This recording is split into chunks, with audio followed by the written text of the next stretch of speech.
was like deja vu. A gunman loaded and reloaded, opening fire on 2 military facilities, killing 4 Marines and 1 soldier. Only this time, the tragedy unfolded in Chattanooga, Tennessee.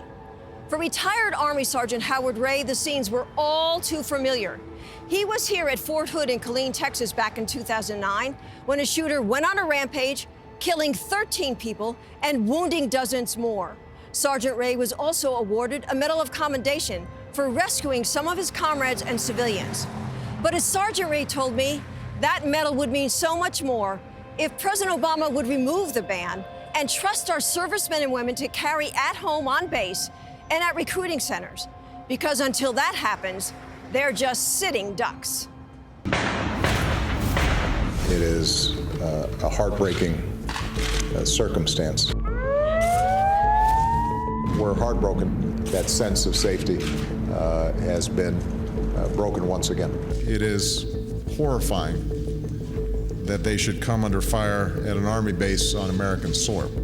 The victims and the survivors of all the families that are affected are so tired of, I'm sorry does not buy you the lives of a brother, a sister, a mother. It doesn't bring them back. It doesn't unwound those that are wounded. It's just an empty statement. The sign on the door with all the bullet holes in it was the biggest sign of truth I've ever seen. No guns, gun-free zones simply don't work. Never have. It's federal property. Typically, someone cannot bring a weapon into federal property unless they're authorized to do so. Who thought of this? I mean, who was sitting in the back room somewhere that said, you know what, when our men and women come home, let's disarm our soldiers? How in the world have all of a sudden I've lost my right to carry? Am I no longer a United States citizen? Am I no longer supporting and defending that Constitution of which I said I'd support and defend?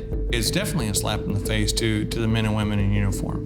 Once we go to combat, these weapons are in our hands 24/7. We're well trained. And then they come back over and they lose their lives. They're not able to carry their weapon. They're not able to do the exact same thing that kept them alive in a war zone. It's like open season on our military.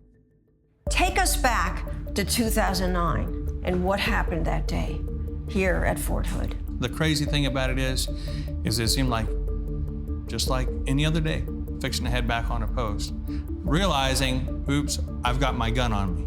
I run inside and I put my gun on top of my dresser and I pull onto Fort Hood.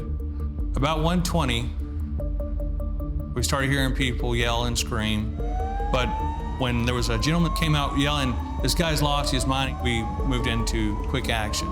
The action that I took that day was just directing people to safety. Pushed everybody out the side, and there was a gal that froze up. I grabbed her and we start moving across the backside of the parking lot. At that time, I reached back, swept my shirt back, grabbed for my pistol. I looked down into an empty holster. I said, crap. Ultimately, what ended up happening is he came around, he raised his gun. I made sure I was in front of her, and he started shooting. We had bullets ricocheting off the ground, probably 4 to 6 inches from our feet. I looked up, and his gun had jammed, and so still have a fighting chance to get to safety. I know for a fact that had I had my firearm that day, I would have been the deciding factor that stopped that terrorist that day. I have substantially more training than most soldiers do. And it's not a matter of fact of if, but when I would have made that shot. And a lot of people could be alive today because of that. You got a medal Yes. for what you did? It would have been an award if the government looked at their policies and said, you know what, we messed up. But they chose to continue down the same route, and over 100 people have either lost their lives or have been wounded. That's the impact. And to not change this policy, to say, as some of our fearless leaders have in the higher ranks of our military, we're not gonna even consider it, is appalling and it's repulsive. Because what they're telling the victims and survivors is that, look, your lives don't matter. You're a pawn. We don't need you. We can get more. What else has to happen for us to decide that we're going to change our policies here in the United States, for our military, for our citizens as well, because this is something that affects everyone. Any doubt that what we saw happen at Chattanooga, what we saw happen here at Fort Hood, was a terrorist act? Absolutely. Anytime someone attaches some kind of religious ideology with the intent to destroy or kill certain people or persons, that's not just an act of violence. That's terrorism, all day and all night. Domestic terrorism is on the rise. What is at stake if we don't recognize it for what it really is? When someone that doesn't address their enemy for what it is, the enemy goes unseen. He's in your home before you know it. Where you have an enemy that is determined in a government that is not, what we're gonna have is we're gonna have terrorism to the nth degree that we don't even want to imagine. And ISIS has made it very clear that the military and law enforcement are high-value targets. The message that you're sending to our enemies abroad, that you don't trust your soldiers, they can't carry, we look weak. So if you don't trust them, why do you even have a military? But you have a president who's very good at signing executive orders.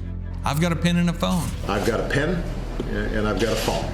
Well, once you pick up the phone, call the survivors of the Fort Hood shooting victims, because guess what? He doesn't have time. Number two, once you take your pen and finally do something right with it, and that is make sure that our men and women are protected. Remove these stupid regulations and quit holding to your socialistic ideology that, oh, by the way, has failed every time it's been used.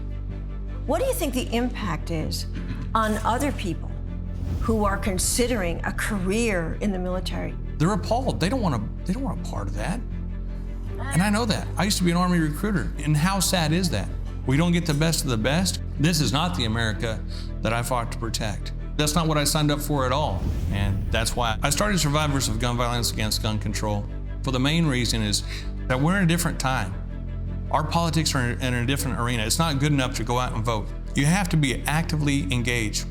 Otherwise, these people that are in office will simply run right all over you. It never crossed my mind that I would see, not only as a soldier, but as an American, that our military would be basically stripped of its rights. The right to your Second Amendment, to defend yourself.